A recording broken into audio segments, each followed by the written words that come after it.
Shalom, queridos hermanos, que Yahweh les bendiga a cada uno de ustedes. Vamos a abrir nuestras Biblias en Apocalipsis capítulo 11, porque aquí viene una pregunta. Mientras el mundo está siendo castigado, mientras hay plaga, destrucción, calamidades por doquier, muerte, llanto, enfermedad, ¿dónde está el pueblo de Yahweh? ¿Qué es lo que sucede con el pueblo de Yahweh? ¿Qué nos dicen las Sagradas Escrituras respecto al pueblo de Yahweh? Quiero citar las palabras del apóstol Pedro, en la cual dice que ninguna profecía es de particular interpretación privada. Los hombres de Yahweh hablaron siendo inspirados, y quiero que ustedes entiendan que ninguna profecía es de particular interpretación. Apocalipsis capítulo 11 comienza diciendo: entonces me fue dada una caña semejante a una vara de medir, y se me dijo: levántate y mira el templo de Yahweh, y el altar, y los que en él adoran, y deja aparte el atrio que está fuera del templo, y no lo midas, porque es dado a los gentiles. Y ellos pisotearán la santa ciudad 42 meses. Y yo daré mis 2 testigos, y ellos profetizarán por 1260 días, vestidos de cilicio. Ellos son los 2 olivos, y los 2 candeleros que están delante del Elohim de toda la tierra. Ahora, la medición del templo nos indica el final del juicio. Y el templo, como nosotros lo recordamos, es el santuario. Cuando Salomón convirtió ese santuario en un templo. El santuario del desierto básicamente es una maqueta. Quiero que tú entiendas que esa maqueta era una representación del plan de salvación que Yahweh nos entregó a cada uno de nosotros, para que así viéramos los pasos en forma didáctica, cómo el ser humano podía ser restituido, cómo el ser humano podía ser redimido y sanado de esta enfermedad que se llama pecado. Es como cuando un arquitecto hace un edificio, una maqueta. Lo que está haciendo es una representación en miniatura de cómo va a quedar ese edificio. Y realmente se puede decir que el santuario es una maqueta de la salvación. Es como si Yahweh nos dice: así te voy a salvar. Estos son los pasos que yo sigo para salvarte. Esto es lo que yo tengo que hacer. Esto es lo que el hombre tiene que hacer. Y esto es lo que todos los seres del universo tienen que hacer. Y estos son los pasos que tú tienes que seguir para salvarte. Y el santuario es esa maqueta de aquel sistema de salvación que el Padre nos entregó. Cuando se le pide al apóstol Juan que mira el templo, se le está diciendo que está llegando al final del juicio. Porque si nosotros analizamos el santuario, nos vamos a dar cuenta que el santuario prácticamente representa que la salvación del hombre está de acuerdo al juicio. Todos vamos a pasar por el juicio. Nosotros sabemos que el primer paso para salvarse es la muerte del Cordero, porque sin derramamiento de sangre no hay remisión de pecado. Y lo primero que Yahweh tuvo que hacer para salvar al ser humano, tuvo que pagar la deuda. Y la salvación era un sistema un poco complicado. Lo primero que se hacía para perdonar al ser humano era matar a un cordero. Y eso es lo primero que se hace en el perdón de los transgresores. La muerte del Mashiach inicia el proceso de santuario. La muerte del cordero inicia el proceso de salvación. Porque se mataba el cordero, se llevaba la sangre al interior, se llevaba la sangre en un platón, se rociaba 7 veces hacia el velo, el humo pasaba hasta que venía el día de la expiación, y el día de la expiación se hacía un sacrificio especial. Quiero que ustedes se den cuenta que el proceso de salvación no terminaba con la muerte del cordero. Después de que moría el cordero, había una serie de cosas que se hacían en el santuario, que representan lo que Yahweh está haciendo a nuestro favor en el cielo. Ahora, viendo lo que nos dice el texto de Apocalipsis capítulo 11, verso 2, que dice: y deja aparte el atrio de afuera del templo,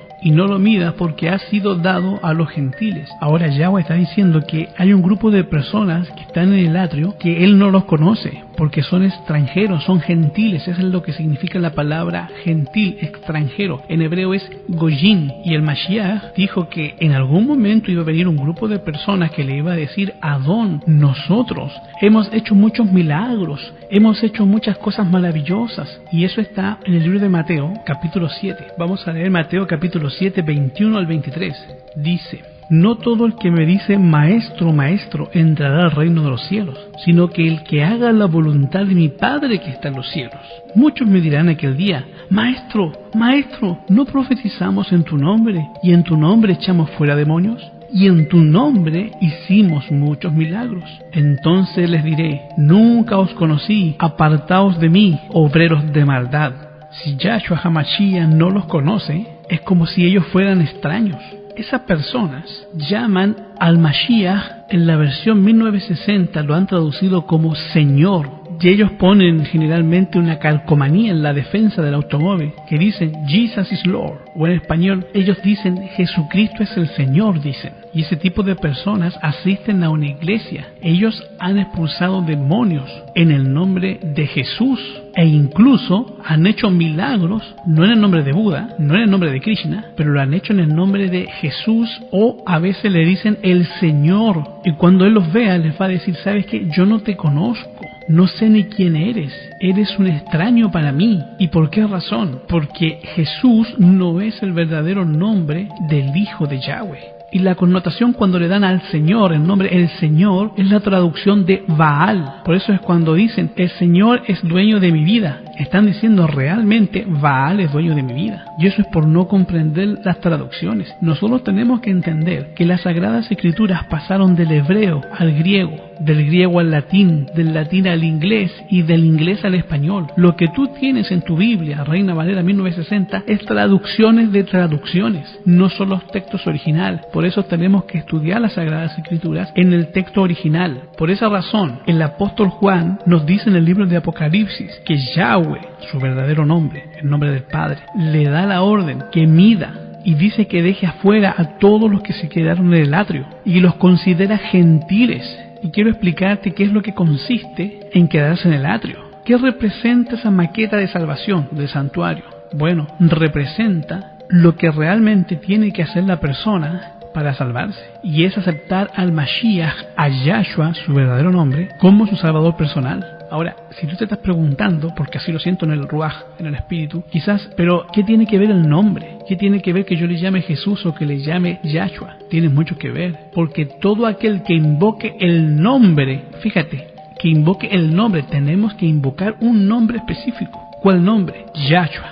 La palabra Yah son las primeras letras del nombre de Yahweh, del Padre. Y Shuva significa salvación, la salvación que Yahweh nos da a cada uno de nosotros. Porque no hay otro nombre, fíjate bien, porque no hay otro nombre en quien podamos ser salvos. El Señor no es un nombre, es un título de alguien que tiene propiedades. Por eso la importancia del nombre tiene que ver con el tema de cómo tú te refieres al verdadero nombre del Padre. Cómo tú te refieres al Adón. Y nosotros todos estamos de acuerdo con que Yahshua es nuestro Salvador.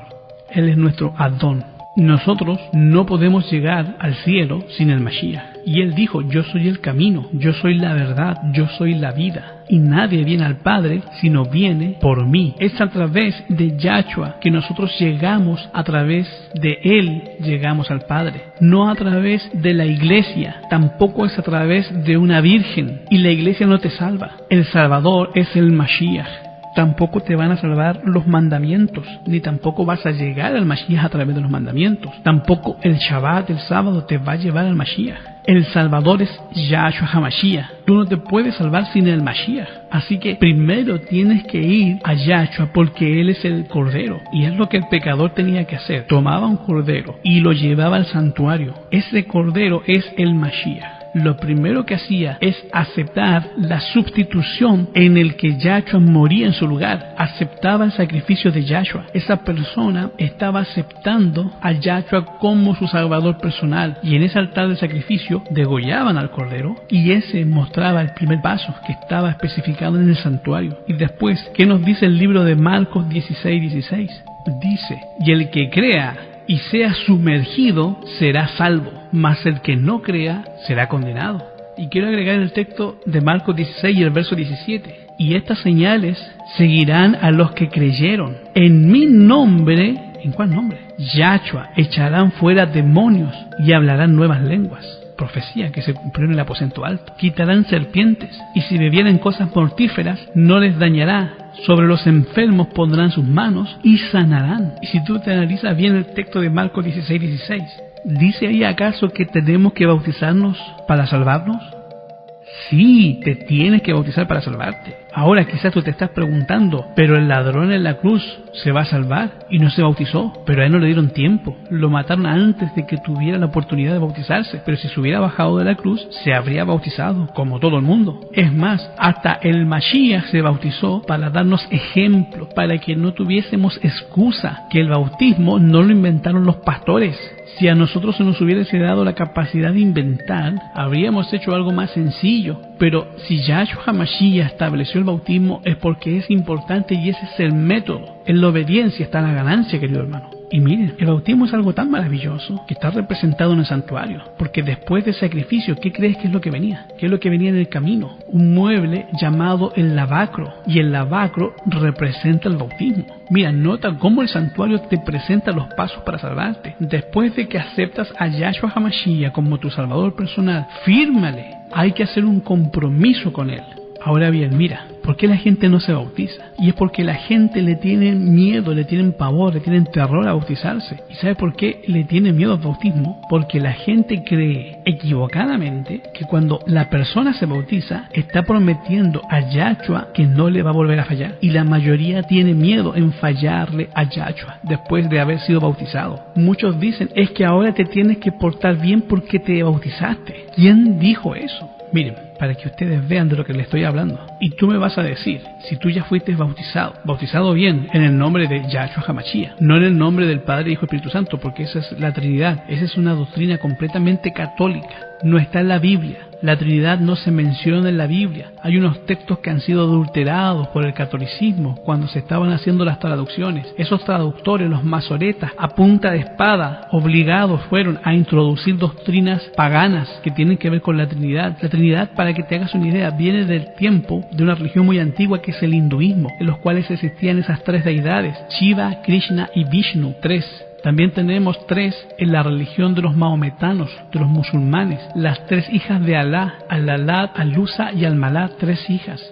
Siempre tres. Fíjate que en la Ouija, en la tabla Ouija, que se realizan sesiones de espiritismo, de satanismo, está el símbolo de la Trinidad, la triqueta, el mismo que se pone en los libros de estudios, como lo han hecho algunos traductores o algunos investigadores, ponen el símbolo de la triqueta, la Trinidad satánica. La Trinidad no tiene nada que ver con las Sagradas Escrituras, es un invento de los hombres. Sin embargo, las Escrituras nos habla de que es un Ejad, Yahweh es uno, el Padre en el cual gobierna todas las cosas, y su Hijo, que es el Ruach HaKodesh, el Espíritu Santo. Y ahora viene esta iglesia, esta institución, la Iglesia Católica, y te mueve los muebles del santuario y te cambia el plan de salvación. Y ahora te dice que desde bebé hay que echarle agüita en la cabecita. Y te hago una pregunta, después de que tú te bautizaste, ¿volviste a pecar? Claro que sí, todos hemos cometido pecado después que nos hayamos bautizado. ¿Y por qué pasa eso? Porque después de que nos bautizamos, nosotros seguimos pecando, y eso nos quita el bautismo. Claro que no, para los que se bautizaron correctamente. Si tú no te has bautizado correctamente en el nombre de Yahshua HaMashiach, tienes que bautizarte de nuevo, tienes que bautizarte bien, porque no estás bautizado. La Escritura manda a que se bauticen en mi nombre. Mateo 28:19 en el texto original dice, id y hacer talmidim, discípulos, dándoles el bautismo en mi nombre. ¿En el nombre de quién? En el nombre de Yahshua HaMashiach, porque Él es el que les estaba ordenando. La tradición católica introdujo un texto falso, adulterado, que dice, bautícelos en el nombre del Padre, Hijo y Espíritu Santo. Los apóstoles no eran trinitarios, no creían en la Trinidad, porque eso no está en los textos originales. Eso es un invento del catolicismo. Y recuerda que Yahshua no te pide que tú le prometas algo que tú no puedes cumplir.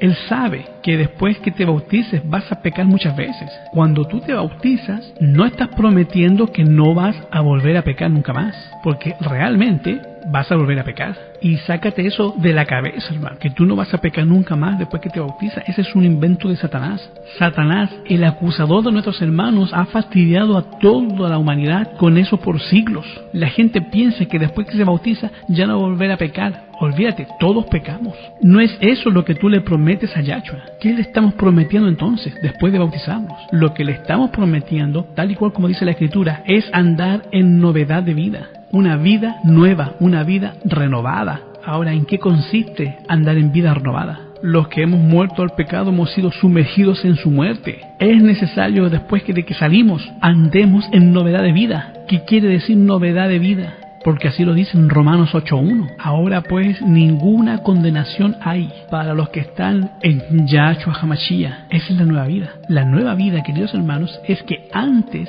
del bautismo no importaba el Mashiach en tu vida, y él no era importante para ti. Tú sabías que había un Elohim en el cielo, sabías que Yahshua existe, sabías de la Biblia, todas esas cosas tú ya las sabías, pero el Mashiach, no era parte de tu vida. Ahora, cuando tú te bautizas en su nombre, tú prometes que vas a tener una vida nueva. Y la vida nueva es que ahora Yahshua va a ser parte de tu vida. Ahora, si tú cometes un pecado, antes, ¿qué hacías? No tenías otra chance, le echabas para adelante. Ahora, simplemente tú cometes un pecado, vas a ir a Yahshua para que Yahshua te perdone. Ahora tú vas a estar en comunicación con Él. Tú ahora le vas a prometer a Yahshua que vas a ir al lugar santo. Y el lugar santo se conocía con el nombre de Tamid, que en hebreo quiere decir continuo. O sea, ese era el lugar diario. Las personas que no van a diario al lugar santo son las personas que se están quedando en el atrio. Y Yahshua dice, mira, me aceptó, se bautizó, pero no va al atrio. Pero no va al lugar santo, se queda en el atrio nada más. No sé quién es, ni lo conozco. Déjame explicarte. En el lugar santo había 3 muebles: el candelero, la mesa de los panes de la proposición y el altar del incienso. Y esos eran la forma en la cual tú estás en Yahshua. ¿Y qué es lo que representa el candelero? Representa al Ruach HaKodesh, el Espíritu Santo, su Hijo, Yahshua HaMashiach. Estar en el Mashiach quiere decir es que ahora tú le vas a hacer caso al Mashiach. Antes no te importaba, pero ahora sí te importa obedecer al Espíritu Santo. Y no estoy diciendo que tú no le vas a fallar, al contrario, sí le vas a fallar e incluso no le vas a hacer caso, pero ahora sí te importa hacerle caso. Es más, tú dices ahora debo de obedecer al Espíritu Santo y te esfuerzas por obedecer. Por eso dice en el libro de Romanos, ahora ninguna condenación hay para los que están en el Mashiach y los que no andan conforme a la carne, sino conforme a ¿quién? Al Ruach, al Espíritu. El Espíritu te guía. También estaba la mesa de los panes. En la mesa de los panes había pan, había aceite, había granadas, había higos y había almendras.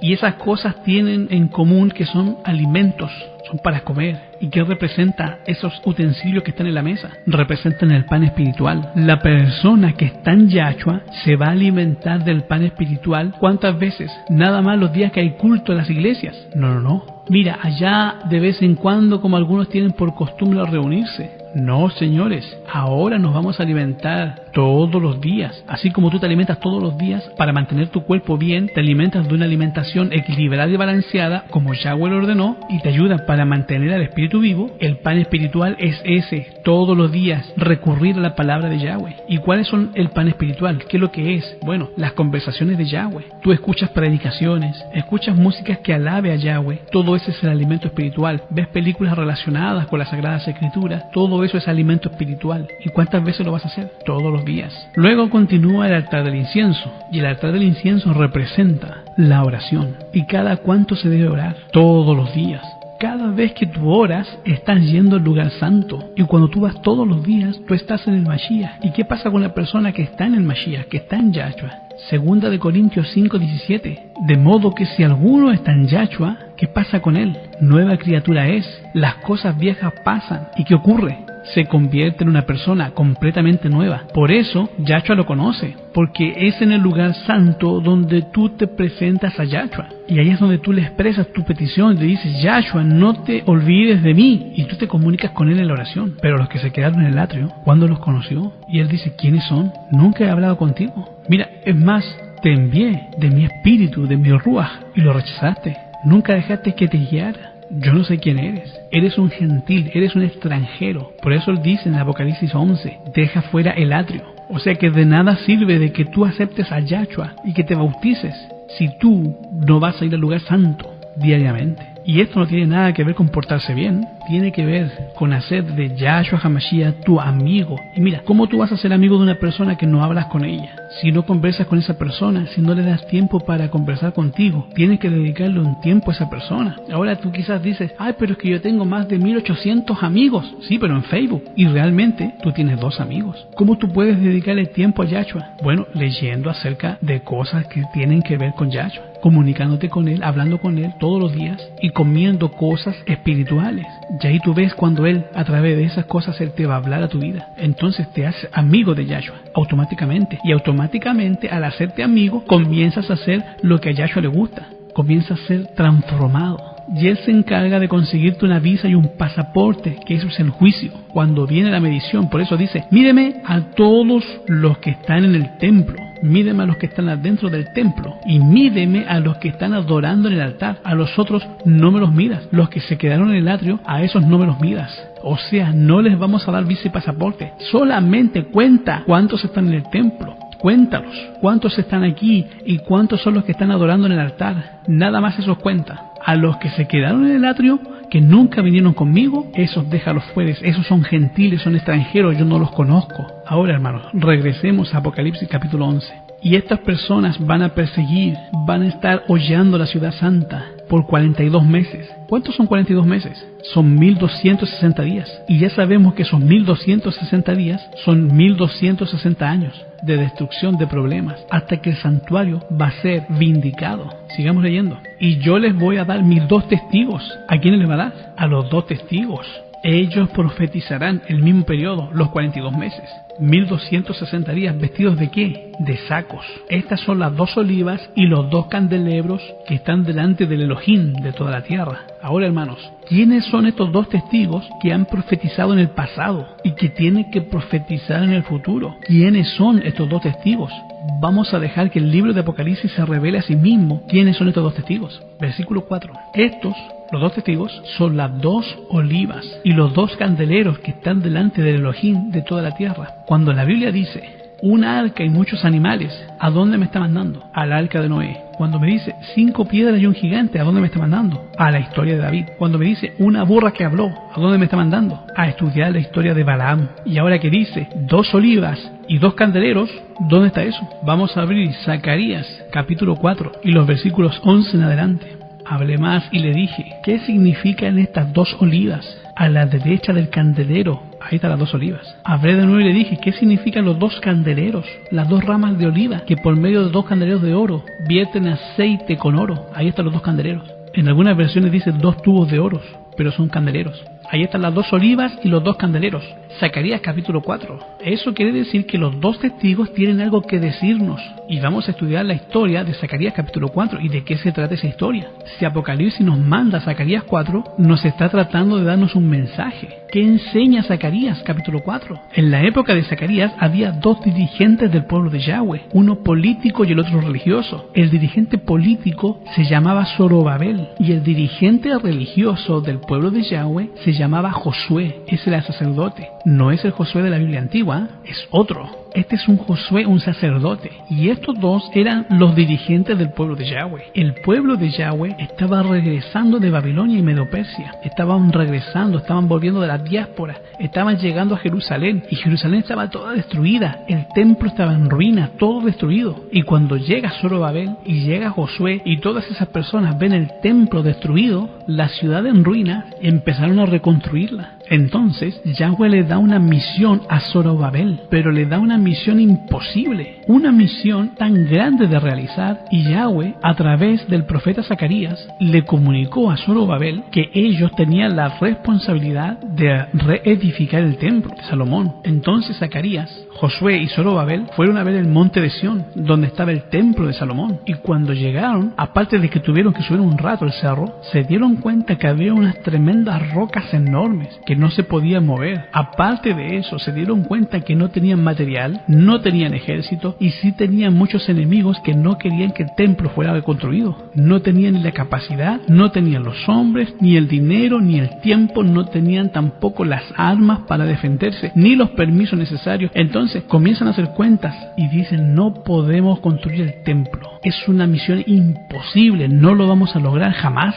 Por más que nos esforcemos, es un sueño, no lo vamos a lograr, es una misión imposible, terriblemente imposible. Y cuando Zorobabel estaba viendo ese asunto, Yahweh arrebata en visión a Zacarías y le da la visión de Zacarías 4. ¿Qué cosa es la visión de Zacarías capítulo 4? Ahí en el texto de Zacarías 4, el profeta es llevado en visión y de pronto contempla 2 árboles de oliva. ¿Qué cosas son los árboles de oliva? ¿Qué dan los árboles de olivo? Da las aceitunas, pero no solo las aceitunas, sino que también daban el aceite. Y ese era el árbol del aceite. Hasta hoy tenemos el aceite de oliva. Ahora, de pronto, en la visión, el profeta Zacarías ve unos candeleros pegados al árbol, como enchufados al árbol. Esos candeleros obviamente estaban encendidos, sus lámparas encendidas, porque estaban conectadas directamente al árbol. Había una fábrica directa del árbol. Es como si tú tuvieras un automóvil directo conectado a una bomba de benzina. Nunca se te va a acabar. El mensaje era bien claro, ¿eh? El mensaje era: la fuente de energía, el candelero que da luz, está conectado directamente ¿a dónde? A la fuente de energía,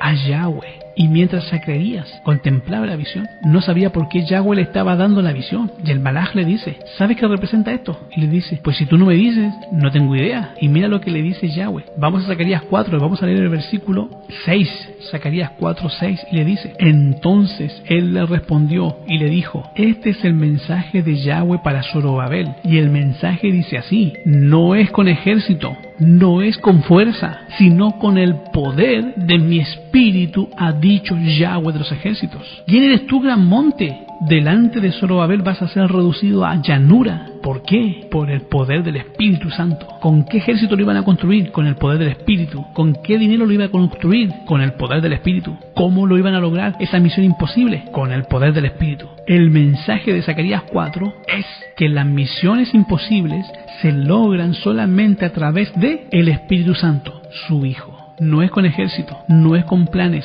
no es con objetivos trazados, no es con fuerzas humanas, sino con el poder del Espíritu Santo. Ahora, queridos hermanos, si tú analizas lo que está pasando, Apocalipsis capítulo 11 está diciendo que los dos testigos tienen una misión imposible. Una misión imposible que cumplir los dos testigos, pero solamente la van a lograr mediante el poder del Ruach HaKodesh, del Espíritu Santo. ¿Y quiénes son esos dos testigos? Vamos a ver.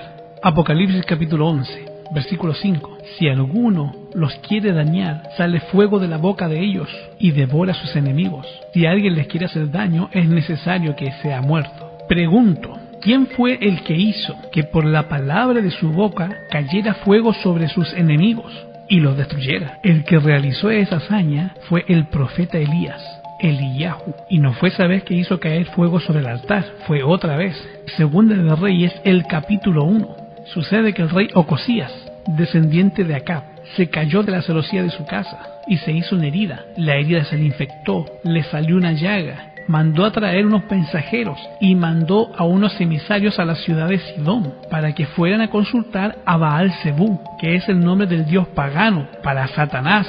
Baal, la traducción hebrea lo traduce por el Señor, y le fueron a preguntar si iba a morir. Cuando estos emisarios, cuando iban camino hacia Sidón a consultar al Señor, a Baal Zebú, se encontraron en el camino allá en la cima de un monte, en la parte de arriba, a un caballero que todavía las Sagradas Escrituras, la Biblia, no identifica el nombre de ese caballero. Solamente dice que estaba alguien, una persona allá arriba. Entonces, cuando él ve que vienen los caballos, se puso de pie y gritó: ¿por qué el rey Ocosías, habiendo Elohim en Israel, habiendo profeta de Yahweh en Israel, envía a consultar a un dios pagano, a Baal Zebú, al Señor? Y mira, por cuanto el rey Ocosías ha hecho esto, regrésense y dígale que ciertamente no va a vivir, sino que va a morir por esa enfermedad. Cuando esa gente escuchó eso, dijo: ¿y cómo este hombre sabía lo que nosotros íbamos a hacer? Este hombre es un profeta de Yahweh. Esos hombres se dieron la vuelta y se fueron de regreso. Y cuando llegaron con el rey Ocosías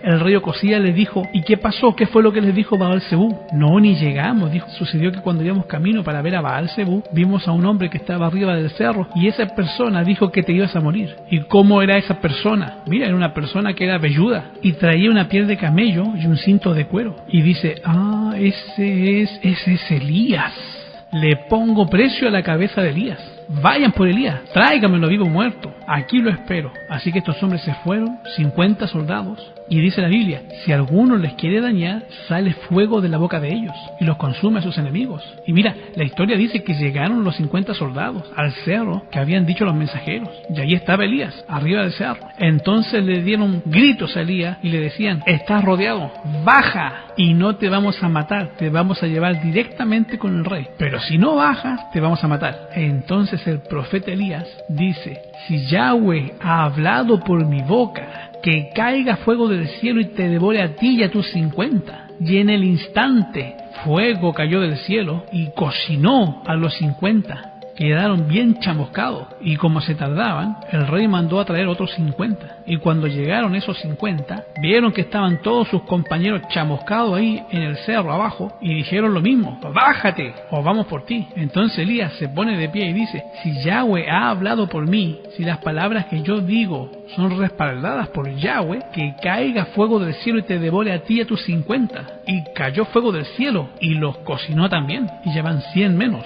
Bueno, el rey Ocosías le mandó otros 50. Cuando llegaron esos otros 50, el capitán se puso de rodillas delante del profeta Elías y le dice: ten misericordia de mí, yo temo a Yahweh. Y Yahweh ya le dice: mira, a ese no lo mates, pobrecito, ve con él. Ustedes pueden seguir leyendo el resto de la historia en el libro de 2 de Samuel. Pero ¿quién fue el que hizo que cayera fuego del cielo delante de sus enemigos? Elías. Ahora, Apocalipsis capítulo 11, versículo 5. Sale fuego de la boca de ellos. Si alguno quiere hacerles daño, es necesario que sea así muerto. Y estos, los dos testigos, tienen poder de cerrar el cielo para que no llueva durante el día de su profecía. Pregunto, queridos hermanos, ¿quién fue el que hizo que no lloviera en toda la tierra? Fue el profeta Elías también. ¿Se acuerdan que él se presentó delante del rey Acab y le dijo al rey Acab: vive Yahweh delante del cual estoy, que no va a haber lluvia ni rocío en todos estos años, y por mi palabra? Y Elías salió corriendo. ¿Y durante cuánto tiempo no llovió? Durante 3 años y medio. ¿Cuánto tiempo son 3 años y medio? 42 meses. O sea, 1260 días. Durante 1260 días no hubo lluvia por la palabra de Elías. ¿Y dónde está Elías en este momento? En el cielo. ¿Y dónde dice el libro de Apocalipsis que están los dos testigos? Los dos testigos están delante de Yahweh. Ellos están delante del Elohim de toda la tierra. Ahí tenemos a un testigo. Entonces, ¿quién es el otro testigo? Apocalipsis capítulo 11, versículo 6. Estos tienen poder de cerrar el cielo para que no llueva en los días de su profecía, y tienen poder sobre las aguas para convertirlas en sangre. ¿Quién convirtió el agua en sangre? Moisés. ¿Y dónde está Moisés? Moisés se encuentra en el cielo, igual que Elías. Tienen poder para convertir el agua en sangre y tienen poder para herir la tierra con plagas. Pregunto, ¿quién fue el que hirió la tierra con plagas? Moisés. ¿Quiénes son los dos testigos bíblicamente? Moisés y Elías. Pregunto, queridos hermanos, ¿Moisés y Elías alguna vez se presentaron delante del Elohim viviente? ¿En dónde fue que se presentaron? En el monte de la transfiguración. Moisés y Elías vinieron y se presentaron delante de Yahshua. En el monte de la transfiguración estuvieron ahí, Moisés y Elías, presentes los dos, para consolar al maestro. Y ahora la pregunta es, entonces, si son Moisés y Elías, ¿a quién representan en este momento? No piensen ustedes que en el final de los tiempos va a bajar del cielo Moisés y Elías y van a hacer una obra en la tierra. Esto es algo simbólico, y Moisés y Elías son varones simbólicos.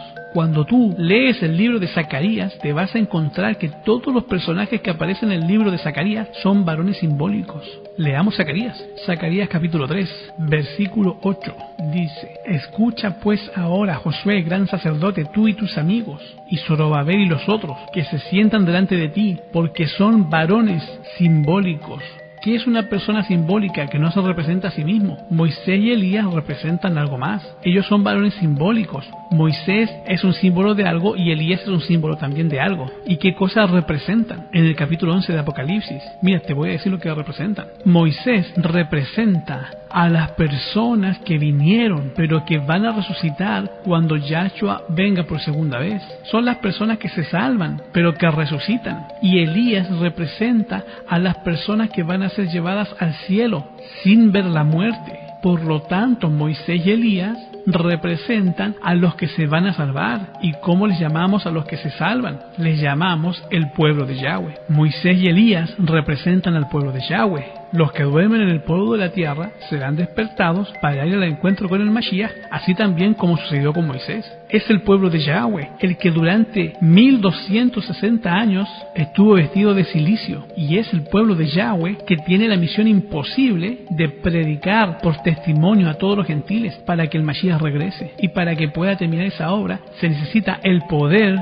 del Ruach HaKodesh, del Espíritu Santo. Sin esa ayuda no hay poder y no hay fin. Y sabes tú que hay un profeta que dice que en el tiempo del fin vendrían Moisés y Elías. Leamos en el libro de Malaquías, capítulo 4. Quiero preguntarles, hermanos, si lo que vamos a leer es una profecía que se cumplió o está en el futuro. Miren, vamos a leerla. Dice: porque he aquí, viene el día ardiente como un horno. ¿Eso dónde está? ¿En el futuro o en el pasado? para ti y para mí. ¿Dónde está? ¿En el futuro o en el pasado? Está en el futuro. Malaquías capítulo 4 está en el futuro tuyo y mío. El día ardiente como un horno todavía no ha venido, pero va a venir, porque he aquí viene el día ardiente como un horno, y todos los soberbios y todos los que hacen maldad serán estopa. Aquel día que vendrá los abrazará, ha dicho Yahweh de los ejércitos. No les dejará ni raíz ni rama, mas a vosotros que teméis mi nombre nacerá el sol de justicia, y en sus alas, en el borde de sus vestiduras, traerá salvación, y saltaréis como becerros de la manada. Guiaréis a los malos, los cuales serán cenizas bajo la planta de sus pies. En el día que yo hago, dice Yahweh de los ejércitos, acordaos. Miren, fíjense, dice acuérdate antes del día ardiente como un horno. Mira, cuando tú te encuentras con todas esas personas que te dicen que ya no hay que guardar los mandamientos, que ya la ley de Moisés quedó clavada en la cruz, y te sacan todo ese tipo de cosas, que las fiestas de Yahweh ya no hay que celebrarlas porque estamos bajo la gracia, que ya no hay que guardar los mandamientos. Mira, llévalos a Malaquías 4. Malaquías 4 te dice que antes que el día ardiente como un horno, te acuerdes de qué cosa, de la ley. ¿De quién? De Moisés. Ahí está Moisés. Acordaos de la ley de Moisés, mi siervo. Entonces, ahí está. Hay que guardar todas las leyes ceremoniales, todas las leyes rabínicas, y hay que guardar todos los lavamientos y los ritos y todo ese tipo de cosas que están en el desierto. Esa es la ley de Moisés. No, hermanos. No estamos hablando de todos los ritos, ceremonias, leyes rabínicas. No estamos hablando de eso. Te está diciendo, acuérdate de la Torá de Moisés. Pero mira la que dice ahí, acuérdense de la ley de Moisés, al cual encargué. ¿En dónde le encargó? ¿De qué ley está hablando? De la ley que le fue dada en el monte Horeb, los mandamientos de Yahweh. ¿Y sabes lo que le dio Yahweh a Moisés? En el monte Horeb solamente le dio los 10 mandamientos y nada más. Antes del día ardiente como un horno, acuérdate de los 10 mandamientos. Malaquías capítulo 4. Ahora, ¿cuál es el objetivo de que envía a Moisés y a Elías? Él convertirá el corazón de los padres a los hijos, y el corazón de los hijos hacia los padres, no sea que yo venga con destrucción y hiera la tierra antes del día de destrucción, antes de que se acabe el tiempo de gracia, antes de que venga la destrucción final, antes de que venga la venganza. Yo voy a enviar a alguien que va a ser como Elías, que te va a recordar los mandamientos de Yahweh, para que las personas no perezcan en esa acción. Y queridos hermanos, ¿por qué Elías es famoso? Porque Elías era un profeta. Y he aquí yo envío a Elías, el profeta. ¿Y qué cosa es un profeta? Un profeta es el que tiene el espíritu de profecía, tiene el don de profecía. ¿Estás de acuerdo conmigo? ¿Y qué cosa es el don de profecía? ¿Contra quiénes se fue a hacer guerra Satanás? Apocalipsis 12, verso 17, dice: entonces el dragón, Satanás, se llenó de ira en contra de la mujer y se fue a hacer guerra contra lo que quedaba de la descendencia de ella. ¿Quiénes son esos? Los que guardan los mandamientos de Yahweh, los de Moisés en Horeb, y tienen el testimonio de Yahshua HaMashiach. ¿Sabe qué cosa es el testimonio de Yahshua HaMashiach? Vete al libro de Apocalipsis 19:10.